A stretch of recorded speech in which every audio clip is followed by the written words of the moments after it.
সবাইকে আওয়াজ করে বলতে হবে সূরার নাম কি? সূরাতুল বাকারা। সবাই বলতে পারে নাই? সূরার নাম কি? সূরাতুল বাকারা। বাকারা মানে কি? কথা বলে না। বাকারা মানে কি? গাভী। গরুর গোশত খান না? খান। কম খাইতে হবে। কি করতে হবে? কম খাইতে হবে। দুধ খাবেন বেশি, কিন্তু গোশত খাবেন কম।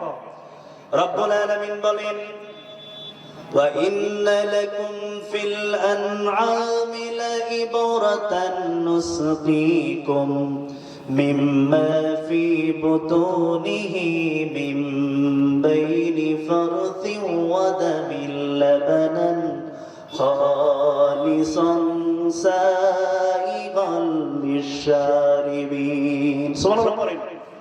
আল্লাহ রাব্বুল আলামিন বললেন, গোলাম, চতুষ্পদ প্রাণীতে তোমাদের জন্য শিক্ষা দিয়ে রাখলাম, এবং আমি আল্লাহ মিন বাইনি ফারথিন ওয়া দামিল লাবান, গোবর এবং রক্তের মাঝখান থেকে তোমাদের জন্য সুপেয় পানযোগ্য শুভ্র সাদা দুধ বের করে নিয়ে আসি।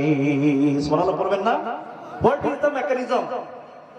এর মেকানিজমটা দেখেছেন? মিন বাইনি ফারথিন ওয়া দামিল লাবান, গোবর এবং রক্তের মাঝখান থেকে আমাদের জন্য সুপেয় পানযোগ্য শুভ্র সাদা দুধ বের করেন কে? কখনো চিন্তা করছেন? নাকি শুধু ওলামি গিয়ে টান মারেন?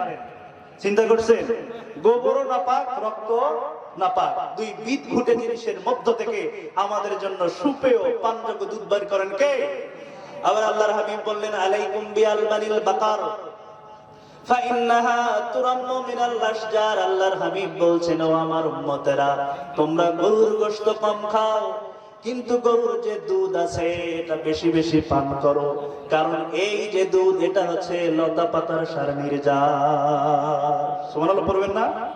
গরু কি চিকেন কাবাব খায়, বিরিয়ানি খায়, টিক্কা খায়, কি খায়? লতা পাতা খায়। এজন্য কি খাবেন? দুধ বেশি করে খাবেন। পারা যাবে ইনশাআল্লাহ? সবাই পরে ইনশাআল্লাহ।